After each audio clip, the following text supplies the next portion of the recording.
When I'm training for professional competitions, men and women always ask me for advice. To women, I say push yourself harder than you ever have before and go beyond your comfort zone. Focus on your goals.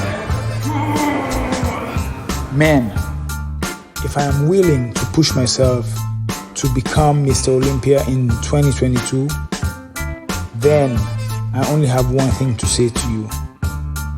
Bring your A game. Here we go again.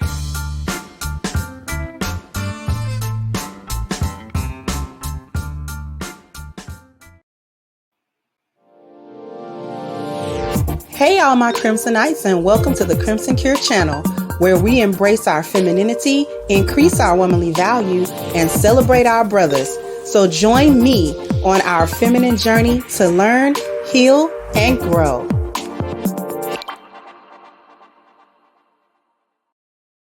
Hey there, my Crimsonites, and welcome to the Crimson Cure channel. I'm your host, femininity coach, and author of the Crimson Cure, and this is my perspective. So what we're talking about today is why Black women are single by choice. And you can hear a lot of times on social media, Black women say, well, we're single by choice. They don't like the comeback that a lot of people have. Well, you don't even have a man or whatever. So in order to sort of remove the sting and have a comeback for that, it's like, well, first of all, I don't need a man. And second of all, I'm single, but I'm single by choice. And if I wanted a man, I could go out there and get one, but I don't want one because I don't need one and yada, yada, yada. But we're really here to talk about why they are saying that they're single by choice. And it's not really by choice. It's kind of by force, but they're saying by choice because that's the comfortable thing that they have to say. The first thing about them being single is it's comfortable. It is comfortable for a vast majority of Black women to be single because she doesn't have to be accountable for the choices and the things that she does in her life if there is no significant other, if there is no husband, if there is no committed man in a relationship, in a marriage with her, then she gets to do what she wants to do and make all kinds of decisions, whether they're good decisions, bad decisions, whatever the outcomes of those decisions are. She's able to make them types of decisions without anybody saying anything to her. Or if they do say something to her, she has the right to quote unquote ignore what they said because they're not significant in her life anyway. So therefore, she gets to say, oh, well, I don't have to listen to that. They might have given me advice, but that's not any advice that I'm obligated to take. So therefore, whatever, I can disregard what it is, even if it sounds like a good idea. If it goes against what I want to do, what my desires are, what my whims are, whatever the case may be, then I'm just going to do what I want to do. And then the expectation is that the outcome isn't going to be bad. Now, if the outcome is bad, she'll try to blame somebody else for what happened. But if the outcome is good in her estimation, then it's like, well, fine, I'll make the best decisions for me. This is really a form of selfishness, especially when they start talking about they're going to love themselves, and this is about self-care, and this is about healing, and this is about doing for themselves and making sure they're whole. That's all cap. It's really selfishness. See, there is a difference between a person having self-care, self-esteem, and self-love and being ultimately truly selfish in a bad kind of way. Because I've never understood any time where me or anybody having self-love precluded having love for anybody else. So because I love myself, or because I care about myself, and because I try to make the best decisions for me, that means I can't love nobody else. I don't actually have room in my life to love nobody else. Do you know how that make y'all sound? So y'all, what kind of heart you have that don't hold no love other than the love you got for yourself? See, if you can't love nobody but yourself, that is that negative, malicious form of selfishness that people typically try to stay away from, or not be accused of having, or not be accused of doing, where you value who you are to the detriment actually of other people. You don't care what other people go through. You don't care what you got to do to other people in order to get the things that you want or the things that you feel like you need. And that's what a lot of Black women do. You step on men, you step on other women, you step on children to get to a place where you think you can survive, or you think you can thrive, or you think you can get money, or you think you can get whatever it is that you think that you call yourself striving for or set a goal for. So they comfortable with not having nobody around with no structure. And getting into these committed relationships actually requires them to come out of the comfort zone of being by yourself and being chaotic by yourself and not having nobody to answer to. You don't gotta be accountable really to nobody in your personal life. And you kind of like it that way because it gives you the latitude to make whatever decision you want to make. But at the same time, really, you just unworkable. The other lie that they like to tell is, well, we trying to control our own autonomy. We trying to control our own outcomes and destinies, or whatever the case may be. That's a false sense of control. Nobody is in control of life circumstances and conditions that they face. Nobody is in control of the events of life. No one ever has complete 100% autonomous control over none of that. So what you do is, when things happen in your life, you learn how to deal with them, and you deal with them either improperly or you deal with them properly. And being with a man doesn't have any bearing on that. See, when they say they just want to control, that go back to the selfishness. See, they want to control stupid stuff. I want to control how the decor of my house. I want to control when I go and when I come. I basically want to have the freedom that singleness gives me, because they don't know how to share. There is no sense of compatibility, or not even compatibility. There's no sense of compromise, the give and the take, the selfishness in being single. And the longer a woman is single, the more selfish she is, right? Because if she's been single a long time, she's super selfish. She's super selfish. She ain't thinking about nobody never. Nobody else never. Okay? Let's just get that straight. But there's an unwillingness to compromise. There's no sense in her mind of the greater good, or sacrificing anything that she might want, even the smallest thing, for the good of somebody else. And this is how you know these women don't have good spiritual value. Because they don't do things for altruistic reasons. They don't do things because it's the right thing to do. They don't do things because it's a good thing to do. If it don't directly or indirectly actually benefit me, there is no reason why I should do that. But they want other people to be good for the sake of being good. They want other people to give to them for the sake of being good to them, for altruistic reasons. They want people to, with no strings attached, do things for them and benefit them and love them and all that type of stuff. But they don't return that. So it's all about the take, but it's never about the give. See, when you get into a relationship, you got to give something. You have to give something of yourself. And Black women are so incredibly selfish that they can't think of a committed, serious relationship where they actually got to give stuff, where they actually have to do things, or that things are expected of them to do. Again, this is why they don't like the table question. This is why they don't like the what's your value question. They don't like for anyone to examine who they are. They just want people to examine what they have, whether that be just sex or money or degrees or whatever it is they think they proud of.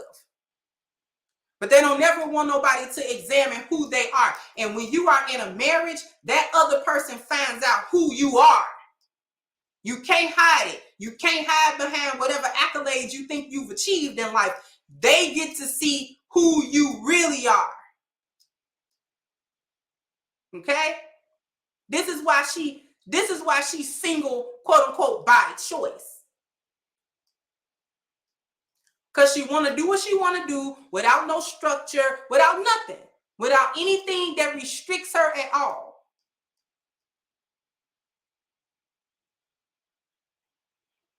The other thing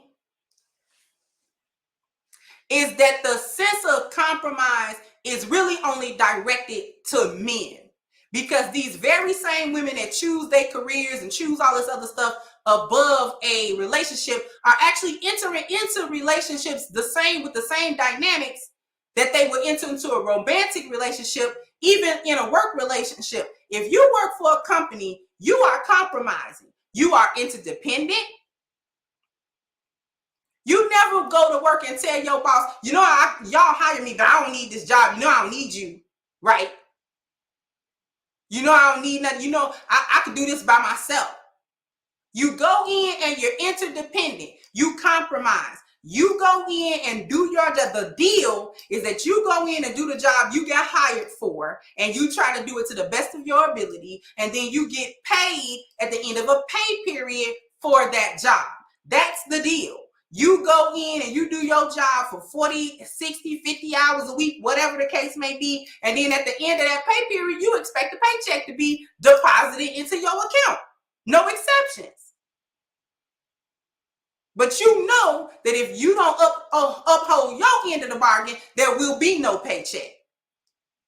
If the boss asks you to make some adjustments, you got to come in and work some hours you didn't really want to work, or you got to do some overtime you didn't really want to do, or you got to have an extra task that you didn't really want to do. You know that if you turn it down, they probably going to give you your walking papers. So you suck it up, buttercup, and you be like, I got to go in to work. So you understand the concept of sacrificing something that you wanted in order to, down the line, get something that you needed. And in turn, doing that sacrifice, it actually helps the company that you did that. So you will do that all day with strangers, but you won't do it with the men that you want in your life. So even with men, because these women who are single by choice aren't celibate, all right? They're not swearing off sex too. They just swearing off the accountability of a relationship. That's all they're doing. Because they constantly having sex, and they constantly, some of them having kids behind that sex that they have. So they're not swearing off sexual relationships with men and all that type of stuff. They just swearing off the type of relationship that would call for them to be accountable to those men, which is why they choose F-19s instead of real men. And I hate to even use that term, but men of value, I'll say. Men who have those 10 life values intact. She don't want to deal with that type of man, because that man has a standard that he uphold her to. See, she want to be the one to uphold a man to a standard, while at the same time he don't have no standard for how she behaves, what she does, and what she says and how she acts. She don't want no man telling her what to dress like, how to talk. If he say, well, I don't like a woman that curse, and all that type of stuff, she's not willing to conform to any standard at all, regardless of the type of man that this is.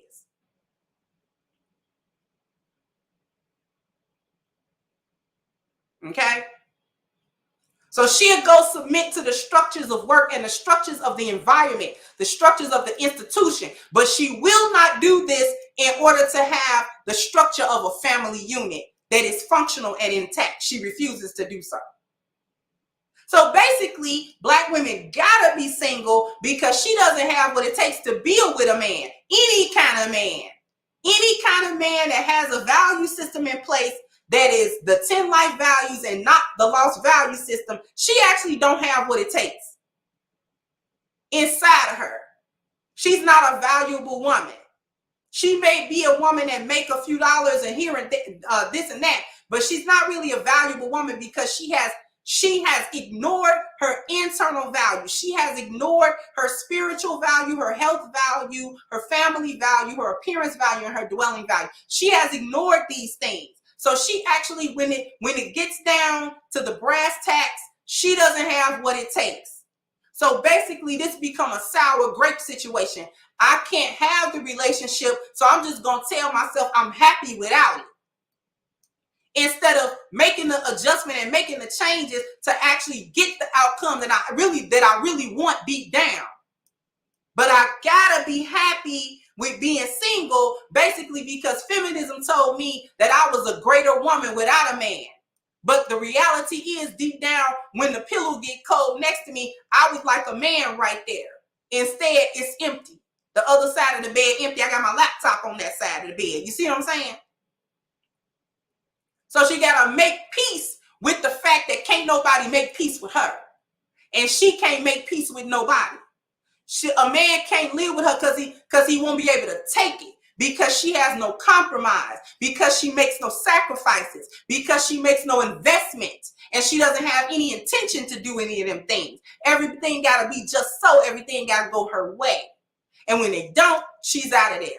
This is why most divorces and most relationships that aren't marriages, the breakup is initiated by women because of her selfishness. You get to a point where it calls for her to invest too much, or she get to a crossroad in that relationship where she really got to put up or shut up, and she rather leave. When the going gets tough, the tough cut out. So sound off in the comment section. Let me know what you think about this topic. Like, share, subscribe to the channel if you have not. Once again, I'm your host, The Crimson Cure, and this was my perspective. Bye-bye, Crimsonites. Hey guys, please like, share, and subscribe to the channel and hit the notification bell. And if you've got more to say on the topic, leave a comment down below. Also, don't forget to support our sponsor, who so graciously supports this channel by clicking the description box and the link for A-Game at agameherbal.com. You can go ahead and get a 10% discount off of your next purchase using the code Kendra10. This has been yet another Crimson Cure production, and I'll catch you guys on the next one.